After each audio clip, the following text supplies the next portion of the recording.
નમસ્કાર વિદ્યાર્થી મિત્રો, આજે આપણે સૌપ્રથમ સ્ટાન્ડર્ડ 11 સબ્જેક્ટ ઇંગ્લિશ તેની અંદર unit 1 read 1 the journey of my life from earth to Everest. તો વિદ્યાર્થી મિત્રો, આજે આપણું પહેલું યુનિટ જે છે તે અરુણિમા સિન્હા નામની જે અપંગ સ્ત્રી હતી, અરુણિમા સિન્હા નામની જે અપંગ સ્ત્રી છે, જેને પોતાનો એક પગ ગુમાવી દીધો અને છતાં પણ તે સંઘર્ષ કરીને જે એવરેસ્ટ શિખર ઉપર ચડી ગઈ હતી તેની એક સ્ટોરી છે.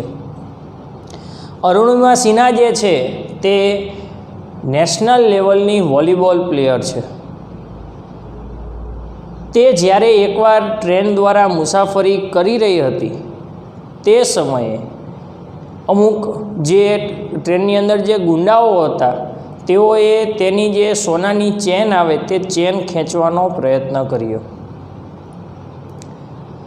એટલે આખો કમ્પાર્ટમેન્ટ ફૂલ હતો પેસેન્જરથી, પણ કોઈ આની મદદ કરવા માટે આવ્યું નહીં. એટલે અરુણિમા સિન્હાએ જાતે જ આ જે ગુંડાઓ હતા તેની સામે લડવાનું નક્કી કર્યું.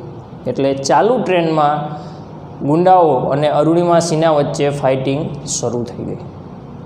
તે તેની સામે લડે છે, પરંતુ એવું બને છે કે એક ગુંડાનું જે પાટું છે એ પૂરા જનૂનથી આને પાટું મારે છે, લાત મારે છે, અને આ ચાલતી ટ્રેનમાંથી બહાર ફંગોરાઈ જાય છે. એનો પગ જે છે એ કપાઈ જાય છે. ત્યારબાદ તેને દિલ્હીમાં એમ્સની અંદર દાખલ કરવામાં આવે છે. એમ્સ એટલે કે all India institute of medical science. એમ્સમાં દાખલ કરવામાં આવે છે. ત્યાં એને કૃત્રિમ પગ લગાડવામાં આવે છે. ત્યાં એના જે બનેવી છે, એટલે કે એની બેનના હસબન્ડ જે છે એ એને એવું કહે છે કે શું તું એવરેસ્ટ ચડીશ? જો તું આવું કરીશ તો તું વિશ્વની એવી પહેલી મહિલા બની જઈશ કે જે અપંગ હોવા છતાં એવરેસ્ટ શિખર ઉપર ચડી હોય. એટલે આવું એને કહે છે. એટલે અરુણિમા સિન્હા વિચારે છે કે ના, મારે આ કાર્ય કરવું જોઈએ. એટલે તે જેવો એનો કૃત્રિમ પગ લાગી જાય છે, બરાબર, પછી થોડા સમય બાદ તે બચેન્દ્રી પાલ પાસે પહોંચી જાય છે, કે જે બચેન્દ્રી પાલ પર્વત ચડવા માટેની જે ટ્રેનિંગ આપતા હોય એની પાસે પહોંચી જાય છે. બચેન્દ્રી પાલ એને ટ્રેનિંગ આપે છે અને એવું કહે છે કે જો તું ચામસર કાંગડી પર્વત જે છે એ તું ચડી જઈશ તો મને એવું લાગશે કે ના, તું એવરેસ્ટ ચડી જઈશ. એટલે ચામસર કાંગડી જે પર્વત છે એ પર્વત સફળતાપૂર્વક ચડીને દેખાડે છે. એટલે બચેન્દ્રી પાલ જે છે તેને કહે છે ના, હવે મને વિશ્વાસ આવ્યો કે તું આ જે એવરેસ્ટ પર્વત જે છે એ તું ચડી જઈશ. તો વિદ્યાર્થી મિત્રો, એક પગ ન હોવા છતાં સંઘર્ષ કરીને પોતે એવરેસ્ટ પર્વત ઉપર ચડનારી ભારતની એવી પ્રથમ મહિલા બને છે. તો એનો જે સંઘર્ષ છે, એની જે સ્ટોરી છે, આપણે એના શબ્દોમાં જ જોવાની છે. સૌપ્રથમ આ જે યુનિટ છે એમાં 4 સીન આપેલા છે, જે એને પોતે કીધેલા છે. 4 સીન જોવાના છે. તો સૌપ્રથમ આપણે પહેલાં 2 સીન જોશું, અને પહેલાં 2 સીનની અંદર તમારે જે ઉપયોગી સ્પેલિંગ છે એ અહીં બોર્ડ ઉપર લખેલા છે, તેને આપણે સૌપ્રથમ સમજીએ, અને ત્યારબાદ આ જે સ્પેલિંગ છે એ તમારે તમારી જે ફેરબુક છે એ ફેરબુકની અંદર લખવાના રહેશે. બરાબર વિદ્યાર્થી મિત્રો? તો ચાલો સ્પેલિંગ જોઈએ. સૌપ્રથમ સ્નેચ, સ્નેચ એટલે કે આંચકી લેવું. આર્ટિફિશિયલ એટલે કે કૃત્રિમ. સ્કેલ એટલે આરોહણ કરવું. ટગ એટલે આંચકો મારીને ખેંચવું. ઇન્સ્ટિક્ટિવલી એટલે કે સહજપણે. ઇન્કલિંગ એટલે કે અણસાર. લિટરલી એટલે કે ખરેખર. ડિસ્પાઇટ એટલે કે તેમ છતાં. ઇન્ટેન્સ એટલે કે પ્રબળ અથવા તો જોરદાર. મોશનલેસ એટલે કે હલિયા ચાલ્યા વગર. સ્ક્રીમ એટલે કે ચીસ. ફેડ એટલે કે ઝાંખું પડવું. ફેઇન્ટ એટલે કે બેભાન. ઇન્ટરવેન્શન એટલે કે હસ્તક્ષેપ અથવા તો દરમિયાનગીરી, એન્ટાયર એટલે કે સમગ્ર, એમ્પ્યુટી એટલે કે અપંગ, કન્વે એટલે કે જણાવવું, ગેલ્વેનાઇઝ એટલે કે પ્રોત્સાહિત કરવું અથવા તો સમર્થન આપવું, વિલિંગનેસ એટલે કે રાજીપો. તો ચાલો વિદ્યાર્થી મિત્રો, આપણે જે આપણું યુનિટ છે તે યુનિટને જોઈએ. The journey of my life from earth to Everest. શરૂઆત કરીએ. Arunima Sinha was a national level volleyball player. Arunima Sinha જે છે તે રાષ્ટ્રીય કક્ષાની વોલીબોલ પ્લેયર હતી. When she was travelling on a train. જ્યારે તે ટ્રેન દ્વારા મુસાફરી કરી રહી હતી. સમ ઠગ્સ એટલે કે ગુનેગાર અથવા તો ગુંડાઓ, અમુક જે ગુંડાઓ છે. ટ્રાઇડ એટલે કે પ્રયત્ન કરવો. ટુ સ્નેચ એટલે કે ખેંચવાનો, આંચકવાનો. હર ગોલ્ડન ચેન. અરુણિમા સિન્હાએ જે ગોલ્ડન ચેન પહેરી હતી એના ગળાની અંદર, એ જે ચેન છે એ ચેન ખેંચવાનો અમુક જે ગુંડાઓ હતા તેમને ચાલુ ટ્રેને પ્રયત્ન કર્યો. શી ફોટ બેક. તો અરુણિમા સિન્હા જે છે તે આ ગુંડાઓ સામે લડી, પરંતુ was thrown out of the speeding train. Speeding train એટલે કે જે ગતિમાં હતી, જે ચાલી રહી હતી, એ ટ્રેનની બહાર તે ફેંકાઈ ગઈ. And lost her left leg. અને તેણીએ પોતાનો જે ડાબો પગ હોય એ ડાબો પગ ગુમાવી દીધો. This happened when she was 24. આ બનાવ ક્યારે બન્યો? કે જ્યારે તે માત્ર 24 વર્ષની હતી.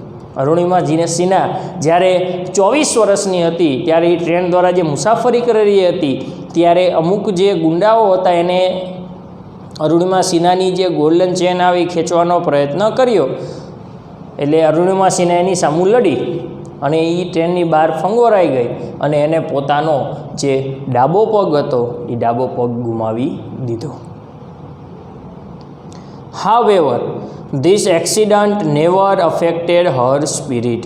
છતાં પણ, however એટલે કે છતાં પણ, this accident આ એક્સિડન્ટથી never affected her spirit. Spirit એટલે કે જુસ્સો, એના જુસ્સામાં કોઈ જ ફેર પડ્યો નહીં. At All India Institute of Medical Science. All India Institute of Medical Science એટલે કે AIIMS, Delhi, an artificial leg was fitted. દિલ્હીમાં જે એમ્સ આવેલું છે તે જગ્યાએ આર્ટિફિશિયલ લેગ એટલે કે કૃત્રિમ પગ જે છે ત્યાં એને લગાડવામાં આવ્યો. A year later. એક વર્ષ પછી. She was retrained as a mountaineer and become the first female with an artificial leg to scale Mount Everest. એક વર્ષ પછી તેને શું કર્યું? પર્વત ચડવાની ટ્રેનિંગ લીધી અને ત્યારબાદ તે પહેલી એવી મહિલા બની જે અપંગ હોય અને જેને માઉન્ટ એવરેસ્ટ ચડ્યો હોય, આવી તે પહેલી મહિલા બની. This is her unforgettable story of hope. આવડિયા જે છે તે તેની એક ભૂલી ન શકાય તેવી સ્ટોરી ઓફ હોપ એટલે કે હોપ એટલે કે આશા, કરેજ એટલે કે હિંમત, એન્ડ ઇન્સ્પાયરેશન એટલે કે પ્રેરણા, એક ભૂલી ન શકાય તેવી એક આશાસ્પદ, એક હિંમત આપનારી, એક પ્રેરણા આપનારી એક સ્ટોરી છે. તો let's read 4 scenes of her life. તો આપણે ચાલો આના જે 4 સીન છે તે જોઈએ.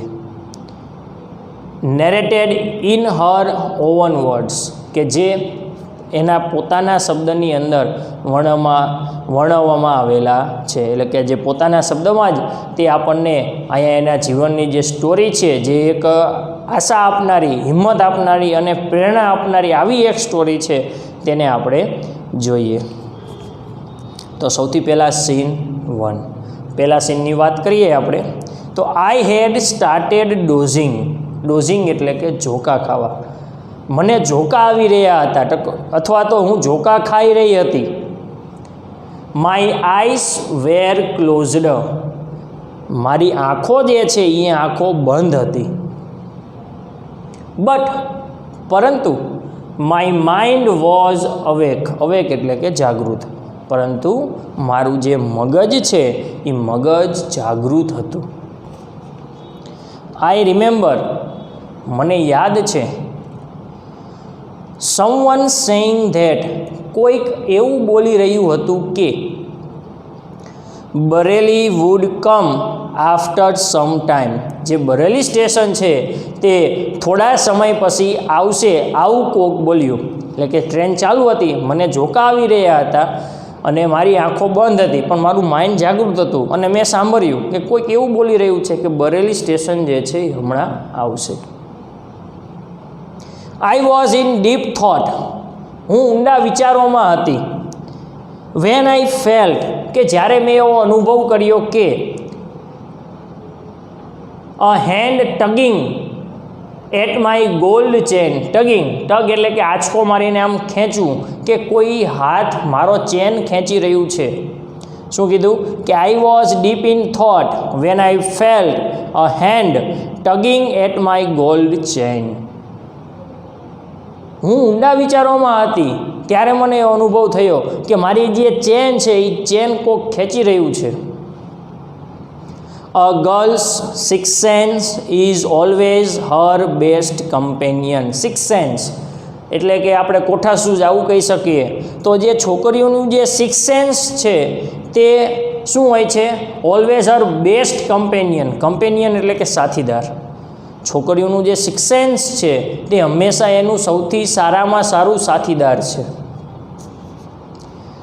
આઈ ઇન્સ્ટિક્ટિવલી એટલે કે આપણે એવું લઈ શકાય અંતસ્ફૂર્ણાથી અથવા સહજપણે અથવા તો ઝડપથી. ઓપન્ડ માય આઈસ, મેં ઝડપથી મારી જે આંખો છે આમ ખોલી. જેવો અનુભવ થયો કે મારી ચેન કોક ખેંચે છે એટલે તરત જ મેં જે છે મારી આંખો ખોલી. એન્ડ સો, અને જોયું 4 or 5 young man around me, 4 અથવા તો 5 માણસો મારી આજુબાજુ ઊભા હતા. 4 અથવા તો 5 માણસો જે છે એ મારી આજુબાજુ ઊભા હતા. ધેર ડ્રંકેન લુક્સ, ડ્રંકેન એટલે કે પીધેલી હાલતમાં, તેઓ દારૂ પીધેલી હાલતમાં હોય ને એવા લાગી રહ્યા હતા. And behaviour gave me N inkling, behaviour એમનું વર્તન, એમના વર્તન ઉપરથી મને અણસાર આવી ગયો. ઇન્કલિંગ એટલે કે અણસાર. ઓફ ધેર ઇન્ટેન્શન, ઇન્ટેન્શન એટલે હેતુ. તેઓ દારૂ પીધેલી હાલતમાં હતા અને એમનું વર્તન એ પ્રકારનું હતું એટલે મને અણસાર આવી ગયો કે એમનો હેતુ જે છે એ ખરાબ છે. એટલે કે મીન્સ કે એમનો હેતુ જે છે એ મારી આ ચેન જે છે એ ચેન ખેંચીને લઈ જવાનો છે, આવું મને લાગ્યું. I stood up in a flash, એટલે ખૂબ જ આમ ઝડપથી, હું ઝડપથી ઊભી થઈ. ટુ ટેલ ધેમ, તેમને એવું કહેવા માટે that I head no intention, કે મારો એવો કોઈ જ હેતુ નથી. Of parting with my chain, કે મારે તમારી સાથે મારા ચેન જે છે એનો ભાગ પાડવાનો મારો કોઈ જ હેતુ નથી. સો ધે કેમ ટુગેધર એટ મી, તેથી તેઓ એકસાથે મારી તરફ આવ્યા. તરત જ જેમ ચેન ખેંચવાનો મને અનુભવ થયો એમ લાગ્યું મારી કોઈક ચેન ખેંચે છે એટલે તરત જ અરુણિમા સિન્હા જે છે એ ઊભી થઈ ગઈ. શું કામ? તો એવું દર્શાવવા માટે કે તમે આમ ચેન ખેંચીને જશો હું લઈ જવા દઈશ, આવું નથી, કે મારે મારી ચેન તમને આપવી નથી. એટલે ઓલા બધા જે છે એકસાથે અરુણિમા સિન્હા તરફ આવ્યા. ઇવન ધો the compartment was full, even ધો એટલે કે તેમ છતાં, આખો કમ્પાર્ટમેન્ટ એટલે કે આખો જે ટ્રેનનો જે ડબ્બો હતો, જે કમ્પાર્ટમેન્ટ હતો એ આખો માણસોથી ભરેલો હતો. છતાં પણ none of my fellow passengers got up, કોઈ પેસેન્જર ઊભું પણ ન થયું. To even inquire what was happening, કે એવું પૂછવા માટે શું થઈ રહ્યું છે, આવું પૂછવાય કોઈ ન આવ્યું. આખો ટ્રેનનો ડબ્બો જે છે એ પેસેન્જરથી ભરેલો હતો, છતાં એક પણ વ્યક્તિ ઊભું થઈને એમ કહેવાનું આવ્યું શું તકલીફ છે. શું થઈ રહ્યું છે આવું જાણવા માટે કોઈ આવ્યું નહીં. Forget about their coming, forget તો ભૂલી જ જવાનું, about their coming to my rescue, rescue એટલે બચાવ, તો એ લોકો મને બચાવવા આવશે આ વાત તો ભૂલી જ જવાની.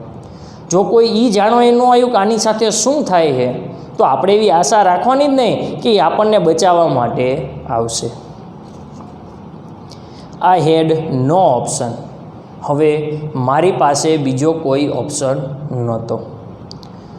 But to take them on, પણ હવે મારે એકલીએ જ આ જે બધા ગુંડાઓ હતા એની સામે મારે એકલીએ જ લડવાનું હતું, બીજો કોઈ ઓપ્શન મારી પાસે નહોતો. સો આઈ કોટ અ યુથ, એટલે મેં એમાંના એકને પકડ્યો. Who was trying to seize me up, seize me up એટલે કે શક્તિનો તાગ મેળવવો. એમાંનો એક જે મારી શક્તિનો તાગ મેળવવા ઈચ્છતો હતો એને મેં પકડ્યો, બાય હિઝ કોલર, એનો કોલર પકડ્યો, એન્ડ પુશ્ડ હિમ બેક, અને ધક્કો મારીને પાછો ધકેલી દીધો. એમાંનો એક જે હતો જે મારી શક્તિનો તાગ મેળવવા ઈચ્છતો હતો એને મેં કોલરથી પકડ્યો અને ધક્કો મારીને પાછો ખસેડી દીધો. I kicked a couple of others, બાકીના જે હતા તેમને મેં પાટું મારી, લાત મારી. An exceptional battle had begun inside the train on the move, અને જે ટ્રેનની અંદર એક જે લડાઈ છે એ લડાઈ શરૂ થઈ ગઈ. ધ વોલ્સ, વોલ્સ એટલે વરુ, અહીંયા જે ગુંડાઓ છે ને એ વરુ કીધું છે, ઉપમા આપેલી છે વરુની. તો જે વરુ હતા made another attempt to snatch my chain, એ લોકોએ મારી જે ચેન છે એ ચેન ખેંચવાનો બીજી વાર પ્રયત્ન કર્યો. પહેલી વાર શું થયું, અરુણિમા સિન્હાએ એકને કોલરથી પકડીને આગો ખસેડી દીધો, બાકીનાને પાટું મારી, આવી રીતે બધાને આગા કાઢ્યા. પણ આ જે બધા હતા એ વરુ, અહીંયા વરુની ઉપમા આપે છે કે આ બધા ફરીવાર મારી ઉપર આ બધાએ હુમલો કર્યો. સ્ટીલ આઈ રેઝિસ્ટ, રેઝિસ્ટ એટલે એમની સામે પ્રતિકાર કરવો. Still I resisted until one of them driven by a frenzy gave me an extra hard kick. એમાંના એકે જ્યાં સુધી મને પાટું નહોતું માર્યું ત્યાં સુધી હું એમની સામે પ્રતિકાર કરતી હતી. યુઝિંગ ઓલ હિઝ ફોર્સ, એટલે તેમાંના એકે, ફ્રેન્જી એટલે જુનૂનમાં આવી જઈને, એમાંનો એકે જુનૂનમાં આવી ગયો અને એને પૂરી તાકાતથી મને પાટું માર્યું ત્યાં સુધી હું આ બધા સામું લડતી હતી. પણ જેવું પાટું માર્યું તેના પછી ઓફ બેલેન્સ, મેં મારું સંતુલન ગુમાવી દીધું. I could not recover in time, અને સમયસર હું મારું સંતુલન પાછું મેળવી શકી નહીં. આઈ લિટરલી એટલે કે ખરેખર, flew out of the train, હું ખરેખર ટ્રેનની બહાર ફેંકાઈ ગઈ હતી. Steel holding my mobile phone, પણ મારો જે મોબાઈલ ફોન છે એ મારા હાથમાં હતો. આઈ વોઝ મિડ એર, હું હવાની અંદર મધ્યમાં હતી. When I flew right into another train moving on the next track, જ્યારે હું બીજી ટ્રેન સાથે અથડાણી ત્યારે હું લગભગ હવાની અંદર મધ્યમાં હતી. My body hit the moving steel, મારું જે બોડી છે એ જે સામેના બીજા ટ્રેક ઉપર જે ટ્રેન આવી રહી હતી એની સાથે ભટકાણું. મૂવિંગ સ્ટીલ એટલે અહીંયા આપણે ટ્રેન સમજવાની કે જે ટ્રેન હતી એની સાથે મારું બોડી ભટકાણું. એને રીબાઉન્ડેડ ટુ માય ટ્રેન, અને એ ટ્રેન સાથે ભટકાયું પાછી મારી ટ્રેન સાથે ભટકાડી. એટલે બે ટ્રેન આમાં આવતી હોય એટલે પહેલાં આ ટ્રેન સાથે ભટકાડી અને પાછી એની પોતાની જે ટ્રેનમાં જતી હતી એની સાથે એ ભટકાડી. ધીસ પિંગ પોંગ એટલે અહીં થઈ ઉછળવું, પહેલાં આમથી આમ ટ્રેન સાથે ભટકાડી, પછી અહીંયા ભટકાડી, જે પાછી આ ટ્રેન સાથે ભટકાડી, આને પિંગ પોંગ કહેવાય. તો આ જે ઘડીક જે આ વારાફરતી એક ટ્રેન સાથે ભટકાણી must have continued for several seconds, આ અમુક સેકન્ડ સુધી ચાલુ રહ્યું.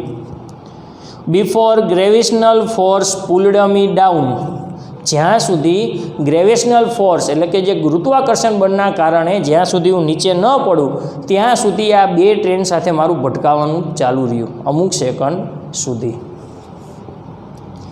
ડિસ્પાઇટ માય એફર્ટ્સ, ડિસ્પાઇટ એટલે કે તેમ છતાં, માય એફર્ટ્સ, એફર્ટ્સ એટલે પ્રયત્નો, મેં મારા પૂરા પ્રયત્નો કર્યા છતાં પણ, my left leg fell on the track, મારો જે ડાબો પગ હતો એ ડાબો પગ ટ્રેનના પાટા ઉપર પડ્યો. મેં પૂરતા પ્રયત્ન કર્યા કે મારો શરીરનું કોઈ પણ અંગ જે છે એ પાટા ઉપર ન પડે, પણ મારો ડાબો પગ જે છે એ ટ્રેનના પાટા ઉપર જ પડ્યો. ખચ, that was the sound of my leg getting chopped. આ જે ખચ એ જે અવાજ આવ્યો તે મારો ટ્રેન જે છે એ કપાઈ ગયો, આ એનો અવાજ હતો. સોરી, મારો જે પગ છે એ ટ્રેન નીચે આવીને જે કપાઈ ગયો એ એનો અવાજ હતો. There was no one to hear my intense scream. મારી જે ચીસ હતી એ ચીસ સાંભળવાવાળું, મારી આ નિર્દોષ જે ચીસ હતી એને સાંભળવાવાળું ત્યાં કોઈ જ નહોતું. આઈ લે મોશનલેસ ફોર વાઇલ. હું થોડા સમય સુધી હલનચલન કર્યા વગર ત્યાં પડી રહી. Watching the red tail light of the ટ્રેનની પાછળની જે લાલ લાઇટ હોય એ લાલ લાઇટને હું જોતી રહી. Until it deemed and faded into darkness. જ્યાં સુધી એ પાછળ ટ્રેનની જે લાઇટ હતી એ અંધારામાં મને આમ દેખાતી બંધ ન થઈ, અથવા તો જ્યાં સુધી એ ઝાંખી ન થઈ ત્યાં સુધી હું એ ટ્રેનની પાછળની લાલ લાઇટને જોતી રહી. ધેન આઈ ફેન્ટડ, અને પછી હું મૂર્છિત થઈ ગઈ, બેભાન થઈ ગઈ. બરાબર. તો વિદ્યાર્થી મિત્રો, આ આપણે આ પહેલો સીન જોયો કે કેવી રીતે એ ગુંડાઓ સામે લડે છે. ત્યારબાદ જે એ ટ્રેનની બહાર ફેંકાઈ જાય છે, એનો પગ જે કપાઈ જાય છે, આ સીન 1માં આપણે જોયું. હવે scene 2. I was admitted to AIIMS. મને એમ્સમાં દાખલ કરવામાં આવી. દિલ્હીની અંદર જે એમ્સ છે, all India institute of medical science, ત્યાં મને દાખલ કરવામાં આવી. ઓન ધ ઇન્ટરવેશન એટલે કે દરમિયાનગીરી અથવા તો હસ્તક્ષેપ ઓફ ધ પીએમ, એટલે કે પીએમના દરમિયાનગીરીથી અથવા એમના હસ્તક્ષેપથી મને એમ્સમાં દાખલ કરવામાં આવી. The union government would bear the entire cost of my treatment. જે સંઘ સરકાર છે, બરાબર, વુડ બિયર એન્ટાયર કોસ્ટ, સમગ્ર ખર્ચ ઓફ માય ટ્રીટમેન્ટ, મારો જે સમગ્ર ખર્ચ જે છે ટ્રીટમેન્ટનો એ જે સરકાર છે એ સરકાર ઉઠાવવાની હતી.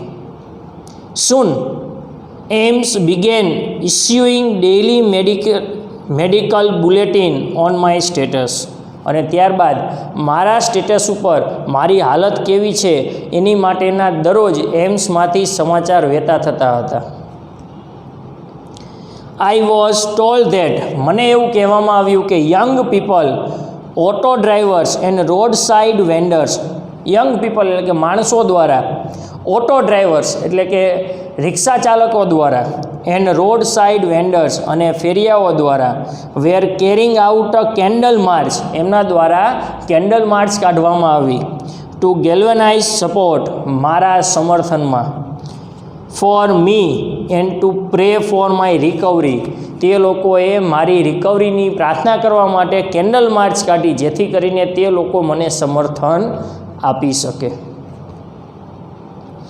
With the help of the best and latest technology, આ સૌથી સારામાં સારી અને આધુનિક ટેકનોલોજીની મદદથી, ગ્રેજ્યુઅલી, ધીમે ધીમે, I started responding to the treatment, મેં આ સારવારને રિસ્પોન્સ આપવાનું શરૂ કર્યું. એટલે ટૂંકમાં મારી અંદર હવે જે સુધારો છે, મારી જે તબિયત છે એ તબિયતમાં સુધારો થવા લાગ્યો. વન મોર્નિંગ, એક દિવસે સવારે, માય બ્રધર ઇન લો, મારા બનેવી, માય સિસ્ટર લક્ષ્મીઝ હસબેન્ડ, મારી બેન જે લક્ષ્મી છે તેના પતિ, સાહિબ સડનલી આસ્ક્ડ મી, એમને મને અચાનક પૂછ્યું, એવરેસ્ટ ચડોગી, તું એવરેસ્ટ ચડીશ? મારી બહેન જે છે, મારી બહેનના પતિએ મને પૂછ્યું કે શું તું Everest ચડીશ? He had just read an interesting piece of information in the newspaper. તેમણે આ બાબત જે છે એક ન્યૂઝપેપરમાંથી વાંચી, બરાબર, અને એના પછી એમને મને કીધું કે શું તું એવરેસ્ટ ચડીશ? નો ફિમેલ એમ્પ્ટ્યુ, કોઈ અપંગ સ્ત્રી, હેડ એવર સ્કેલ્ડ એવરેસ્ટ. છાપામાં એમને એવું કંઈક વાંચ્યું અને તેના પછી એમને મને કીધું કે તું એવરેસ્ટ ચડીશ, કેમ કે અત્યાર લગી કોઈ પણ અપંગ સ્ત્રી એવરેસ્ટ ચડી નથી. I wasn't amused. મને જે છે એ બહુ આશ્ચર્ય ન થયું. I have lost a leg, કારણ કે મારો પગ મેં ગુમાવ્યો છે. And you are talking of Mount Everest, અને તમે માઉન્ટ એવરેસ્ટ ચડવાની વાત કરો છો. મેં મારો પગ ગુમાવ્યો છે અને તમે માઉન્ટ એવરેસ્ટ ચડવાની વાત કરો છો. I started talking to my self. મેં મારી જાત સાથે વાત કરવાનું શરૂ કર્યું. ટૂંકમાં હું મનમાં વિચારતી હતી, if I could take a shot at Everest, જો હું એવરેસ્ટ ચડવાનો પ્રયત્ન કરું એન્ડ સક્સીડેડ, અને હું સફળ થાવ, એન્ડ સક્સીડ, જો હું પર્વત ચડવાનો પ્રયત્ન કરું એન્ડ સક્સીડ, અને હું સફળ થાવ, I would become the first female amputee, તો હું એવી પહેલી મહિલા બનું ટુ હોલ્ડ ધેટ રેકોર્ડ, કે રેકોર્ડ મારી પાસે હોય, બરાબર, કે જે અત્યાર લગી કોઈ સ્ત્રી, અપંગ સ્ત્રી એવરેસ્ટ શિખર ચડી નથી. જો હું ચડી જાઉં તો હું એવી પહેલી મહિલા બની જાઉં કે જે અપંગ હોય અને એવરેસ્ટ શિખર ઉપર ચડી હોય. I thought about it for some time, મેં થોડા સમય સુધી વિચાર્યું. And then I conveyed to Sahib, પછી જે મારો જે વિચાર હતો તે મેં સાહેબને કીધું, એટલે કે મારી જે બેનના હસબન્ડ હતા એમને મેં કીધું. માય વિલિંગનેસ, મારી જે ઈચ્છા હતી, મારો જે રાજીપો હતો એ મેં એમને જણાવ્યો.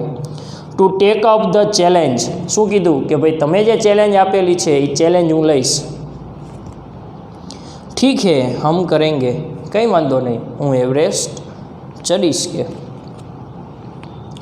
આઈ સેડ, આવું મેં એમને કીધું. આઈ નો had something to look forward to, a mission, a goal, a reason to dream. હવે ખબર હતી કે હવે મારી પાસે, હવે મને ખબર હતી કે હવે મારી પાસે કંઈક છે. શું છે? ટુ અ મિશન, મારી પાસે એક મિશન છે. અ ગોલ, એક લક્ષ્ય છે. અ રીઝન ટુ ડ્રીમ, હવે મારી પાસે સ્વપ્ન જોવાનું કંઈક કારણ છે. જીવનમાં મારી પાસે કંઈક ધ્યેય છે. It was not going to be easy, પણ આ વસ્તુ સફર જે છે આ વસ્તુ એટલી સહેલી નહોતી મારા જીવનની અંદર. હવે મારી પાસે એક મિશન હતું, મારી પાસે એક સ્વપ્ન જોવા માટે એક ડ્રીમ હતું, એનું કારણ હતું સ્વપ્ન જોવાનું, એક મારી પાસે કારણ હતું, મારી પાસે એક ગોલ હતો, પણ આ વસ્તુ હવે એટલી સહેલી નહોતી. But throughout my life nothing had come easy, પણ મારા જીવનમાં કંઈ સહેલું હતું પણ નહીં. ભલે આ વાત જે મેં વિચારી પર્વત ચડવાની સહેલી બાબત નહોતી, પણ હવે મારા જીવનની અંદર કંઈ સહેલું હતું પણ નહીં. આઈ felt like I was Born again, મને એવું લાગી રહ્યું હતું કે જાણે મારો ફરીવાર જન્મ થયો હોય. Then I started waiting for my artificial limb to arrive, ત્યારબાદ મેં મારો જે કૃત્રિમ જે પગ છે, આર્ટિફિશિયલ લિમ્બ એટલે કે કૃત્રિમ જે પગ છે તે પગને આવવાની રાહ જોઈ. લિમ્બ એટલે આપણે અહીંયા લેવાનો છે પગ, જે કૃત્રિમ પગ છે એને આવવાની રાહ જોઈ. વેન ઇટ ફાઇનલી અરાઇવડ, જ્યારે મારો જે કૃત્રિમ પગ છે એ આવી ગયો. આઈ વોઝ ઓવરજોયડ, મને ખૂબ જ આનંદ થયો.